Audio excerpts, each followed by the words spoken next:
Hello students, today we will start our next topic, that is Biot-Savart law.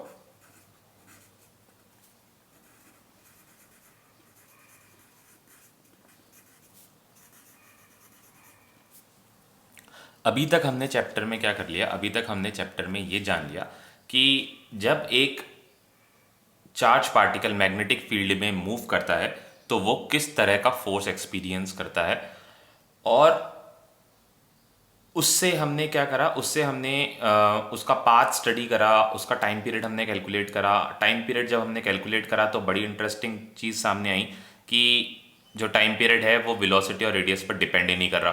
तो इस principal को use करके हमने एक मशीन बनाई, जो मशीन क्या कर सकती है, बहुत तेज़ या बहुत ज़्यादा काइनेटिक एनर्जी वाले चार्ज पार्टिकल प्रोड्यूस कर सकती है। उस मशीन का नाम है साइक्लोट्रॉन। साइक्लोट्रॉन के बारे में हमने पढ़ा। तो आज हम पढ़ेंगे कि एक करंट कैरिंग कंडक्टर जो होता है वो मैग्नेटिक फील्ड में किस तरह का फोर्स एक्सपीरियंस करता है। Current carrying conductor magnetic field में किस तरह का फोर्स एक्सपीरियंस करता है। तो स्टूडेंट्स, मैं आपको ये बताना चाहूँगा कि फिजिक्स में जितने भी लॉज बनते हैं सब पॉइंट चार्जेस के लिए बनते हैं, मतलब sorry, not point charges, point particles के लिए बनते हैं। जैसे न्यूटन ने लॉ ऑफ ग्रेविटेशन दिया, लॉ ऑफ ग्रेविटेशन उसने दिया, तो लॉ ऑफ ग्रेविटेशन में उसने क्या बोला? लॉ ऑफ ग्रेविटेशन ने बोला कि force is directly proportional to mass, product of masses and inversely proportional to square of the distances. तो ये दो दो मासेस जो थे, ये दो मासेस कैसे थे? ये पॉइंट मास थे। उसने ये नहीं बताया कि दो स्फेयर्स के बीच में फोर्स कैसा होगा या दो क्यूब्स के बीच में फोर्स कैसा होगा। उसने पॉइंट मास के लिए हमें बता दिया, और जैसे जैसे हमारी ज़रूरत पड़ती गई हम उस लॉ को अपने अकॉर्डिंग मॉडिफाई करते चले गए। फिर कुलम का लॉ हमने पढ़ा इलेक्ट्रिक फील्ड निकालने के लिए। तो कुलम के लॉ में क्या था? कुलम के लॉ में था कि force is directly proportional to product of charges and inversely proportional to the square of the distance between them. तो कुलम ने भी जो लॉ दिया वो भी उसने पॉइंट चार्ज के लिए दिया। फिर हमने उस लॉ को अपनी नीड के अकॉर्डिंग मॉडिफाई कर लिया। कैसे? जब हमें लाइन चार्ज मिला तो लाइन चार्ज के लिए हमने क्या कर लिया? लैम्डा डॉट डीएल कर दिया और उसको इंटीग्रेट कर दिया। और हमें सरफेस मिला तो हमने क्या करा? सिग्मा डॉट डी एस कर दिया, फिर उसको इंटीग्रेट कर दिया। तो इस तरह से हम लॉ को मॉडिफाई करते चले गए। तो इसी तरह से जब आपको मैग्नेटिक फील्ड एक करंट कैरिंग कंडक्टर के लिए निकालनी होगी तो कंप्लीट कंडक्टर आपको मतलब कंप्लीट कंडक्टर, कंडक्टर की शेप कैसी भी हो सकती है, स्ट्रेट हो सकता है, कॉइल हो सकती है। तो उसके लिए लॉ नहीं बनाया गया। लॉ बनाया गया एक बहुत छोटे कंडक्टर के लिए, और फिर बोला गया है कि जब आपको जरूरत पड़े आप इस लॉ को अपने अकॉर्डिंग मॉडिफाई कर लेना। बायट सावर्ट ने जो लॉ दिया था, वो लॉ उन्होंने जो दिया था, बायट सावर्ट का जो लॉ था वो एक बहुत ही छोटे करंट एलिमेंट के लिए था, ये करंट कैरिंग कंडक्टर के लिए था। बायट सावर्ट ने क्या बोला? बायट सावर्ट ने बोला कि अगर ये करंट कैरिंग कंडक्टर है, for suppose this is a current carrying conductor, और आपको मैग्नेटिक फील्ड पी पॉइंट पर चाहिए, आपको मैग्नेटिक फील्ड पी पॉइंट पर चाहिए, and current is flowing in this direction. ठीक है, तो बायट सावर्ट ने पूरे कंडक्टर के लिए लॉ हमें नहीं बताया। बायट सावर्ट ने बताया कि इस कंडक्टर पे एक छोटा सा एलिमेंट, छोटा एलिमेंट, बहुत छोटा एलिमेंट, डीएल, मतलब एक पॉइंट के बराबर, ठीक है, इसकी वजह से, इसकी वजह से जो मैग्नेटिक फील्ड यहां पर बनेगी, बायट सावर्ट ने हमें उसके लिए लॉ बताया और कहा, और हमसे कहा कि जैसे ही आपको रिक्वायरमेंट बढ़ती जाए, आपकी रिक्वायरमेंट बढ़ती जाए, कंडक्टर की शेप चेंज हो जाए, आप इस लॉ में मॉडिफिकेशंस करके, मैथमेटिक्स को यूज करके आप इस लॉ को मॉडिफाई कर सकते हो। ठीक है, तो बायट सावर्ट का लॉ पढ़ते हैं। बायट सावर्ट ने क्या बोला? बायट सावर्ट ने बोला कि एक करंट कैरिंग कंडक्टर है जिसमें से आई करंट फ्लो हो रही है, और आपको पी पॉइंट पर अगर मैग्नेटिक फील्ड निकालनी है। बायट सावर्ट ने पहले एक्सपेरिमेंटल स्टडी करी। फिजिक्स में जैसे ही कोई लॉ बनाया जाता है तो लॉ सीधा लॉ हमें ऐसे बना के नहीं दे दिया जाता, इसके पीछे बहुत सारी रिसर्च और बहुत सारे एक्सपेरिमेंट्स होते हैं। तो बायट सावर्ट ने एक्सपेरिमेंट करा, और उसने एक्सपेरिमेंट जब करा, यहाँ पर मैग्नेटिक फील्ड नापने की उसने मशीन लगाई। मशीन लगा के उसने देखा कि ये मैग्नेटिक फील्ड कब इंक्रीज और कब डिक्रीज हो रहा है, उसी के अकॉर्डिंग लॉ बनता है। ठीक है, तो बायट सावर्ट ने देखा कि यहाँ पर जो मैग्नेटिक फील्ड है वो इस करंट को बढ़ाने से इंक्रीज हो रही है, करंट को बढ़ाने से इंक्रीज हो रही है। तो हमने लिखा यहाँ पर, क्योंकि हम छोटे एलिमेंट के लिए निकाल रहे हैं, छोटे एलिमेंट के लिए मैग्नेटिक फील्ड निकाल रहे हैं पी पॉइंट पर, तो हम छोटा मैग्नेटिक फील्ड डीबी की बात करेंगे। DB, small magnetic field DB, it is directly proportional to current. Biot Savart ने, क्योंकि बायट सावर्ट ने एक्सपेरिमेंट करके देखा था कैसे करंट को बढ़ाया तो मैग्नेटिक फील्ड यहाँ पर बढ़ गई, और करंट को कम करा तो मैग्नेटिक फील्ड यहाँ पर डिक्रीज हो गई। कैसे कैसे नापी होगी उसने मैग्नेटिक फील्ड? क्या करा होगा, एक मैग्नेटिक कंपास रख दिया होगा। मैग्नेटिक कंपास रखने से उसने देखा कि यहाँ पर जब करंट को इंक्रीज कर रहे हैं तो उसमें डिफ्लेक्शन ज्यादा हो रहा है, और जब करंट को डिक्रीज कर रहे हैं तो उसमें डिफ्लेक्शन कम हो रहा है। तो बायट सावर्ट को ये समझ में आ गया कि मैग्नेटिक फील्ड करंट को बढ़ाने से बढ़ रही है और कम होने से कम हो रही है, तो उसने बोला कि magnetic field is directly proportional to current. फिर आते हैं यहां पर डीएल पर। अब डीएल की बात करते हैं हम। तो डीएल की वजह से मैग्नेटिक फील्ड में क्या असर हो रहा है, उसने देखा कि जैसे जैसे हम कंडक्टर की लेंथ को बढ़ाते जा रहे हैं, कंडक्टर की लेंथ जितनी ज्यादा होगी उतना स्ट्रॉन्ग मैग्नेटिक फील्ड ये यहां पर बनाकर दे रहा था। कंडक्टर की लेंथ को बायट सावर्ट इंक्रीज करता गया, मैग्नेटिक फील्ड जो मैग्नेटिक कंपास उसने रखा था चेक करने के लिए, एक्सपेरिमेंट करने के लिए, उसमें ज्यादा डिफ्लेक्शन आता गया। लेंथ को कम करता गया, तो लेंथ को कम जब वो करते गए तो उसमें कम डिफ्लेक्शन आता गया। तो उन्होंने बोला कि ये जो मैग्नेटिक फील्ड है पी पॉइंट पर, वो डायरेक्टली प्रोपोर्शनल है इस डीएल के, इस छोटे से एलिमेंट के भी। ठीक है, और उन्होंने एक और चीज बताई, उन्होंने बोला कि जैसे जैसे पी पॉइंट दूर होता जाएगा इस करंट कैरिंग कंडक्टर से, ये पी पॉइंट जैसे जैसे दूर होता जाएगा, और तो क्या होगा, मैग्नेटिक फील्ड डिक्रीज होती रहेगी, और ऐसे लीनियरली डिक्रीज नहीं होगी, वो इन्वर्सली स्क्वायर के अकॉर्डिंग डिक्रीज होगी। तो उन्होंने बोला कि magnetic field is inversely proportional to square of the distance. तो यहां पर बायट सावर्ट जो हुए थे वो कुलम और न्यूटन से इंस्पायर हुए थे, जो न्यूटन का लॉ ऑफ ग्रेविटेशन था और कुलम का लॉ ऑफ इलेक्ट्रोस्टैटिक्स था, कुलम फोर्स का जो लॉ था उससे इंस्पायर हुए, और उन्होंने भी ये एक्सपेरिमेंट्स करके देखे। क्योंकि अभी तो आपको ये बहुत ईजी लग रहा है ये पावर लगाना, बट जब उन्होंने एक्सपेरिमेंट करा और उन्होंने जब ये नापने की कोशिश करी तो उनके लिए बहुत डिफिकल्ट था कि पावर में 1 लगाऊं, 2 लगाऊं, 3 लगाऊं, तो ये बहुत मुश्किल होता है, ये बहुत एक्सपेरिमेंट्स है और बहुत सालों लग जाते हैं इसमें, ये पावर को सोचने के, पावर को सोचकर यहाँ पर यूज करने में काफी टाइम लग जाता है। तो काफी मेहनत के बाद यहाँ पर बायट सावर्ट को ये समझ में आया कि ये जो मैग्नेटिक फील्ड है ये इनवर्स स्क्वायर लॉ को फॉलो कर रहा है। ठीक है, तो हमने क्या करा, हमने इन तीनों को कंबाइन कर दिया मैग्नेटिक फील्ड में, इन तीनों को हमने अच्छा ये आर क्या है, आर है इस करंट एलिमेंट से इस पॉइंट की डिस्टेंस। तो ये करंट एलिमेंट से इस पॉइंट की distance, this is R, this is are.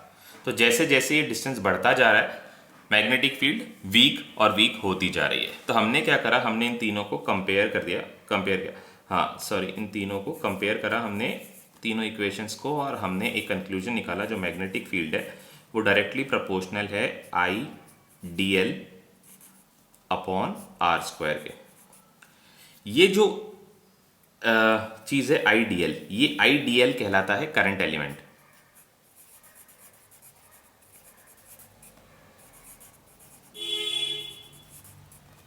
IDL कहलाता है करंट एलिमेंट। ये जो करंट एलिमेंट है यही मैग्नेटिक फील्ड को यहां पर बना रहा है। जैसे जब कुलम्स लॉ की हम बात करते हैं तो एक क्या होता है, एक पॉइंट चार्ज वही इलेक्ट्रिक फील्ड को बनाता है, वही फोर्स लगाता है। ठीक है, पॉइंट चार्ज क्या करता है, पॉइंट चार्ज ही इलेक्ट्रिक फील्ड को बनाता है। पर यहां पर इलेक्ट्रिक फील्ड, मैग्नेटिक फील्ड को बनाने वाला कौन था, यहां पर मैग्नेटिक फील्ड को बनाने वाला ये डीएल था। सिर्फ अकेला डीएल था? नहीं, ये अकेला डीएल मैग्नेटिक फील्ड नहीं बना सकता जब तक इसके अंदर से करंट पास नहीं हो रही हो।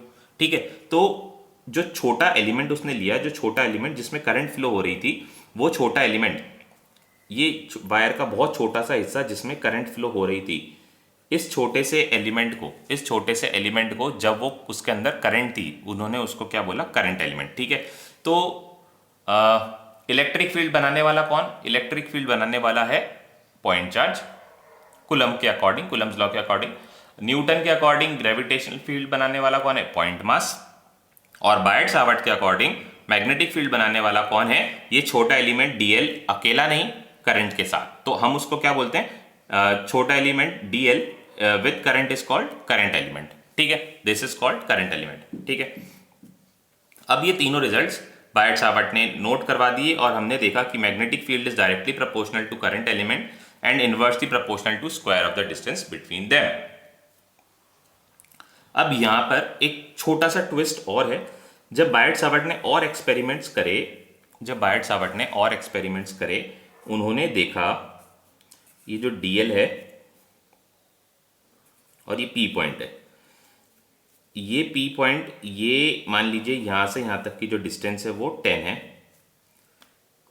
फिर ये एक पॉइंट है Q, इसकी भी DL से डिस्टेंस है 10। ये एक पॉइंट है R, इसकी भी DL से डिस्टेंस जो है वो भी कितनी है, वो भी 10 है। अब हम इस फॉर्मूले पे गए तो फॉर्मूले के अकॉर्डिंग ये किस किस पर डिपेंड कर रहा है, आई डी एल और आर स्क्वायर। तो देखिए तीनों पॉइंट्स पे पी क्यू और आर पे आई डी एल और आर की वैल्यू क्या है, सेम है। आई डी एल और आर की वैल्यू सेम है तो यहां पर इन तीनों पॉइंट्स पर मैग्नेटिक फील्ड भी सेम होनी चाहिए थी, सेम होनी चाहिए थी, बट नहीं हुई। तो बायट सावर्ट ने देखा कि मेरे लॉ में जरूर जरूर कोई कमी है। तो उस कमी को सुधारने के लिए बायट सावर्ट ने क्या बताया, बायट सावर्ट ने बताया कि ये आई डी एल और आर के साथ साथ ये डिपेंड करता है एंगल पर भी। यहां पर देखिए, यहां पर ये मान लीजिए ये वाला जो एंगल है ये 60 डिग्री है, दिस इज 30 डिग्री, और ये वाला एंगल थोड़ा नीचे बना दे, इसको अपन स्ट्रेट ले लेते हैं, यहां पर मान लेते हैं ताकि आपको क्लियर हो जाए। दिस ये आर पॉइंट है, इसको अपन आर पॉइंट को 90 डिग्री पर मान लेते हैं, यहाँ थोड़ा नीचे बन गया तो दिस इज 90 डिग्री। ठीक है, मैं इसको सही करेक्ट कर देता हूँ। पॉइंट आर कितने पे, पॉइंट आर 90 डिग्री पर है। तो तीनों जगह पर मैग्नेटिक फील्ड अलग अलग है। तो उन्होंने जब इसको नापना शुरू किया, तो उन्होंने देखा कि सबसे ज्यादा मैग्नेटिक फील्ड थी आर पर, और फिर P पर उससे कम, और फिर Q पर उससे कम। तो ऐसा कौन सा ट्रिग्नोमेट्रिक रेशियो है जो 90 पर मैक्सिमम होता है और धीरे धीरे धीरे डिक्रीज होता जाता है, और जब वो वायर के ऊपर है, यहां पर है, इस पॉइंट पर, suppose this point is S, इस पॉइंट पर जब वो आए तो उन्होंने देखा कि मैग्नेटिक फील्ड जीरो हो गई। तो ऐसा कौन सा ट्रिग्नोमेट्रिक रेशियो है जो 90 डिग्री पर मैक्सिमम होता है और 0 डिग्री पर मिनिमम होता है, ऐसा ट्रिग्नोमेट्रिक रेशियो है साइन। तो उन्होंने ये बोला, इस लॉ को करेक्ट किया, और उन्होंने बोला ये जो नया लॉ उन्होंने बनाया वो है dV is directly proportional to I D L sine theta upon R square. ठीक है, ideal is current element, this is sine theta upon R square. अब यहां पर इंट्रोड्यूस करना था एक कांस्टेंट, तो कांस्टेंट की वैल्यू बहुत मुश्किल से उन्होंने एक्सपेरिमेंटली सर्च करी, बहुत एक्सपेरिमेंट्स करे, और उसके बाद उन्होंने ये डिसाइड किया कि मैग्नेटिक फील्ड जो है अलग अलग मीडियम पर भी डिपेंड कर रहा है।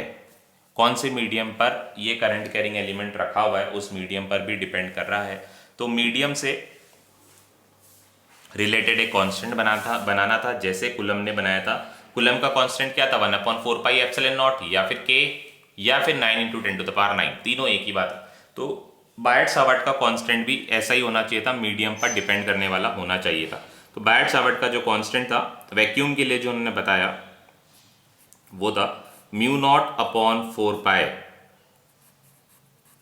μ0 क्या है, μ0 है मीडियम की परमिएबिलिटी। इलेक्ट्रिक फील्ड में हमने क्या बोला था, वो है मीडियम की परमिटिविटी थी वहां पर, यहां पर क्या है परमिएबिलिटी। मतलब दोनों का मीनिंग सेम है, कितनी मैग्नेटिक फील्ड लाइंस को कोई मीडियम अपने अंदर से जाने देना अलाउ करता है, वो है उस मीडियम की परमिएबिलिटी। ठीक है, ये वैक्यूम की बात करिए इसलिए हमने μ0 लिया है, और बाकी सारी चीजें वैसी की वैसी रहेंगी, जैसे ε0 के साथ ही वैक्यूम के लिए ε0, यहाँ पर वैक्यूम के लिए μ0। फिर जैसे ही कोई दूसरा मीडियम आ जाएगा हम क्या किससे रिप्लेस कर देंगे, इसको म्यू से रिप्लेस कर देंगे, जैसे वहां पर एप्सिलॉन से करते थे। ठीक है, और म्यू की वैल्यू क्या हो जाएगी, म्यू की वैल्यू हो जाएगी μ0 × μr, जैसे वहां पर एप्सिलॉन की वैल्यू होती थी ε0 × εr। ठीक है, और ये आ जाएगा I D L sine theta upon R square. ठीक है, ये बायट सावर्ट लॉ था। अब क्योंकि मैग्नेटिक फील्ड एक वेक्टर क्वांटिटी है, तो हमने इस लॉ का वेक्टर फॉर्म पढ़ना बहुत जरूरी है। वेक्टर लॉ पढ़ना बहुत जरूरी है, तो हमने क्या करा, इसका वेक्टर फॉर्म बनाया। वेक्टर फॉर्म बनाने के लिए हमने क्या करा, μ0 और 4π तो कांस्टेंट है, I को यहां पर रख देते हैं, current is a scalar quantity, dl भी यहां रख देते हैं।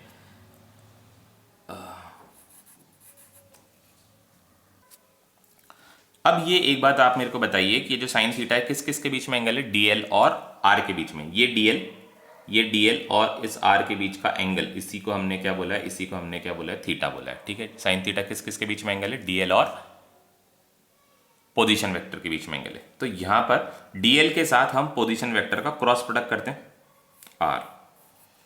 ठीक है, क्योंकि डीएल को आर से मल्टीप्लाई करेंगे, डीएल को आर से मल्टीप्लाई करेंगे, DL cross R, DL cross R करा तो हमने क्या बनाया, DL into R sine theta. ठीक है, और नीचे रह गया आर स्क्वायर। ठीक है, तो ये आर आया यहां पर, तो हमने इसको क्या इंप्रूव किया, इसको इंप्रूव करने के लिए हमने यहां पर एक आर ऊपर मल्टीप्लाई किया और नीचे एक आर डिवाइड किया।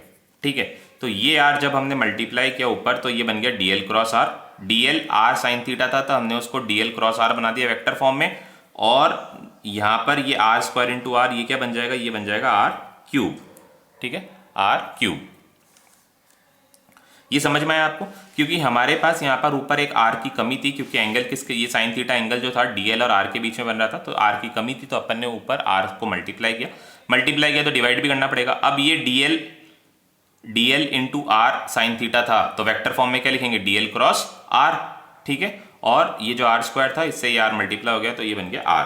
This is the vector form of Biot Savart law, ये भी आपको ध्यान रखना है।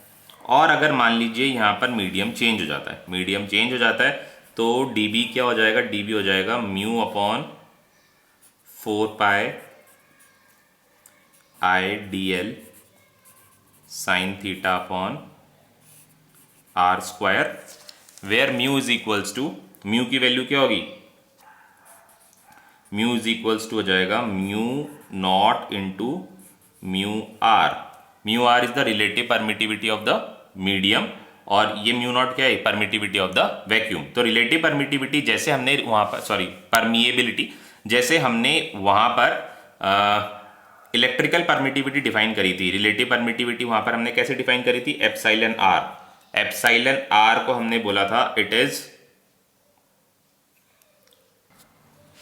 इसके लिए हमने बनाया था, इसका फॉर्मूला हमने बनाया था epsilon R is equals to permittivity of vacuum, sorry permittivity of the medium upon permittivity of vacuum. ठीक है, तो फोर्स एक्सपीरियंस बाय, कैसे आया था ये, force experienced by two charges in vacuum upon force experience by the two charges in medium. तो क्योंकि epsilon not force के इन्वर्सली प्रोपोर्शनल था, तो यहाँ पर एप्सिलॉन ऊपर आ गया, एप्सिलॉन नॉट नीचे आ गया, तो एप्सिलॉन की वैल्यू क्या आ गई, epsilon is equals to epsilon R into epsilon not. Similarly यहाँ पर म्यू की वैल्यू कितनी होगी, mu not into mu are.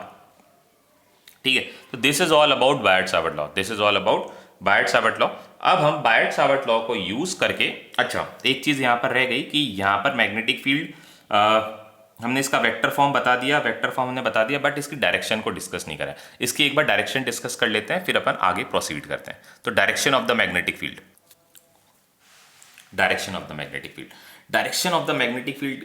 अब हम मैग्नेटिक फील्ड की डायरेक्शन को कैसे बताएं, ये हमारा एक करंट कैरिंग कंडक्टर है, इस P पॉइंट पर हमने बायट-सावर्ट ने बता दिया कि इसका मैग्नीट्यूड तो इतना होगा। मैग्नीट्यूड निकालने के लिए उन्होंने फॉर्मूला में दे दिया, small magnetic field given due to the small element DL. DL एक बहुत छोटा एलिमेंट है, आपको अगर पूरे लेंथ के लिए चाहिए तो आप क्या करोगे, आप इसको इंटीग्रेट कर लोगे। तो क्योंकि कंडक्टर की शेप वेरी कर सकती है, तो बायट-सावर्ट ने जो लॉ बनाया वो एक स्मॉल एलिमेंट के लिए बनाया, कोई specific shape and size conductor की अज्यूम नहीं करी, बहुत स्मॉल एलिमेंट के लिए उन्होंने लॉ बनाया। And small magnetic field due to a small current element at point P is given by mu not upon 4 pi I D L sine theta upon R square. यहां पर ये magnitude आ गया, तो यहां पर वेक्टर का sign में हटा देता हूं। ठीक है, तो dB is equals to mu not upon 4 pi I D L sine theta upon R square. Okay, अब आते हैं डायरेक्शन की बात। डायरेक्शन कैसे बताएंगे, तो डायरेक्शन का आपने 10th क्लास में ही पढ़ा होगा कि जब हमने चैप्टर 13 स्टडी करा था 10th क्लास में एनसीईआरटी में, तो वहां पर आपने पढ़ा था direction of the magnetic field due to straight current carrying conductor और due to current carrying circular loop. सबके लिए आपने निकाला था रूल, कौन सा याद किया था, रूल कौन सा, यूज किया था, एक बार याद कीजिए। रूल था right hand thumb rule. Right hand thumb rule वो क्या कहता है? वो कहता है कि अगर आप करंट कैरिंग कंडक्टर को अपने राइट हैंड में होल्ड करेंगे इस तरह से कि जो थंब है वो करंट की डायरेक्शन में पॉइंट करे। ये सपोज एक करंट कैरिंग कंडक्टर है और जो मेरा थंब है वो करंट की डायरेक्शन में पॉइंट कर रहा है, और तो ये जो मेरी फिंगर्स की कर्ल है, ये फिंगर्स की जो कर्ल है ये बताएंगे डायरेक्शन ऑफ मैग्नेटिक फील्ड। तो अभी इसको मैंने रखा यहां पर क्योंकि ये करंट की डायरेक्शन है, और इसको मैंने अपने राइट हैंड में पकड़ा, और पी पॉइंट पर मेरी फिंगर्स को देखिए। पी पॉइंट पर मेरी फिंगर की जो नेल्स है कहाँ जा रही है? इनटू द प्लेन, प्लेन के अंदर जा रही है। ठीक है, पी पॉइंट पर मेरी जो नेल्स है वो कहाँ जा रही है? प्लेन के अंदर। तो यहाँ पर मैग्नेटिक फील्ड की डायरेक्शन क्या होगी? Into the plane. कैसे निकाली हमने? राइट हैंड थंब रूल से निकाली। अब यहाँ पर आप करंट की डायरेक्शन को उल्टा कर दो, करंट की डायरेक्शन को उल्टा कर दीजिए। यहाँ पर मैंने ये डायरेक्शन को उल्टा कर दिया, डायरेक्शन को उल्टा कर दिया तो right hand thumb rule, P point पर मेरी फिंगर्स की नेल देखिए पेपर से बाहर आ रही है, तो मैग्नेटिक फील्ड की डायरेक्शन क्या हो जाएगी? Out of the plane of the paper. So direction of the magnetic field is given by right hand thumb rule. Direction of magnetic field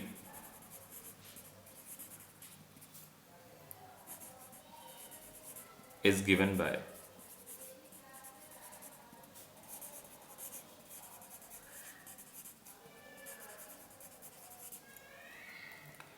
right hand thumb rule. अगर किसी को right hand thumb rule नहीं आता तो वो note कर लीजिए कि according to this rule if you hold a current carrying conductor in your right hand in such a way that thumb points in the direction of the current, then the curl of your fingers, आपकी fingers का जो घुमाव है, then the curl of your fingers give the direction of magnetic field. इसके बाद हम एक term और जोड़ देते हैं, वाइस वर्सा। इसका क्या मतलब है? इसका मतलब ये है कि अगर कर्ल, फिंगर्स की जो कर्ल है वो करंट बताएगी तो थंब मैग्नेटिक फील्ड बताएगा, अगर थंब करंट बता रहा है तो फिंगर्स की कर्ल मैग्नेटिक फील्ड बताएंगी। उल्टा भी हो सकता है, जैसे मान लीजिए अब हमारा जो करंट कैरिंग कंडक्टर है वो सर्कुलर है, सर्कुलर है तो यहाँ पर राइट हैंड थंब रूल कैसे अप्लाई करोगे आप? यहाँ पर करंट की डायरेक्शन में अपने फिंगर्स को घुमाओगे, करंट घूम रही है क्लॉकवाइज डायरेक्शन में तो फिंगर्स को भी हमने घुमा दिया क्लॉकवाइज डायरेक्शन में, तो मैग्नेटिक फील्ड कहीं ऊपर की तरफ, out of the plane. Current anti clock sorry current इस डायरेक्शन में घूमती, क्लॉकवाइज डायरेक्शन में, मैग्नेटिक फील्ड कहाँ आती? नीचे की तरफ आती। तो ये राइट हैंड थंब रूल हम दोनों तरह से यूज कर सकते हैं। सर्कुलर के लिए थंब करंट की डायरेक्शन में रहेगा, और sorry straight current carrying conductor के लिए थंब करंट की डायरेक्शन में रहेगा, और सर्कुलर के लिए फिंगर की जो कर्ल्स हैं वो करंट की डायरेक्शन में रहेंगी।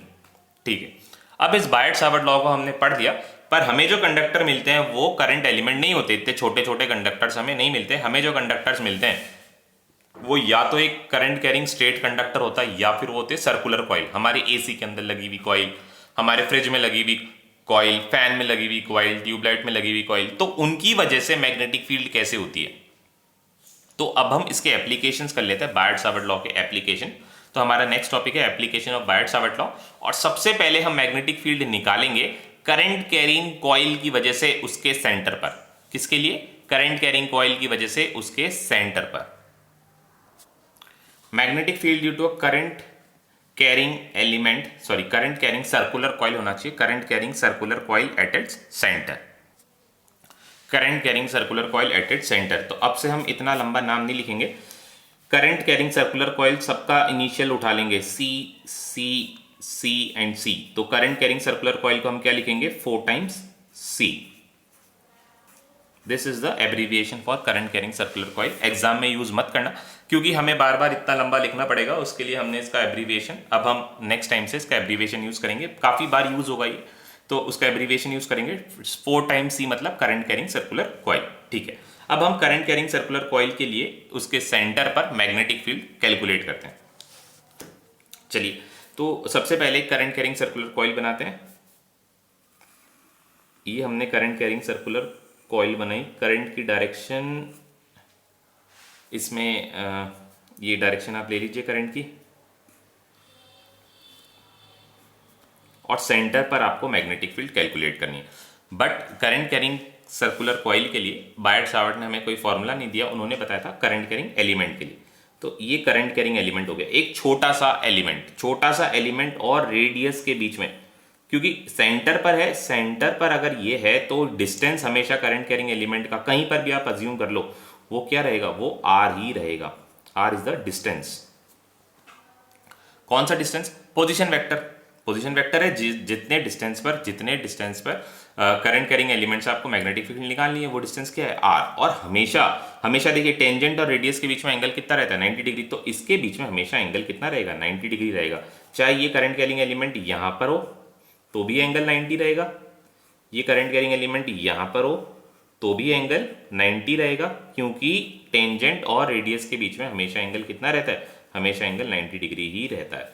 ठीक है, चलिए अब हम मैग्नेटिक फील्ड कैलकुलेट करते हैं इसके सेंटर पर। तो बायट सावर्ट लॉ से हम स्टार्ट करेंगे और सर्कुलर कॉइल के सेंटर तक पहुंचेंगे। dB small magnetic field due to current carrying element is given by dB is mu naught upon 4 pi I dl sin theta upon r square. ठीक है, ये बायट सावर्ट का law था। अब हमने ये देखा कि हमारे केस में dl पोजीशन, ये जो साइन थीटा है किस किस के बीच में एंगल है? पोजीशन वेक्टर और dl के बीच में। तो dl और पोजीशन वेक्टर के बीच का एंगल हमेशा क्या है? हमेशा 90 डिग्री ही रह रहा है। तो साइन थीटा की, साइन 90 की वैल्यू क्या होती है? 1 होती है। Since sine 90 is equals to 1, तो dB की वैल्यू क्या रह जाएगी? dB is equals to mu not upon 4 pi I D L.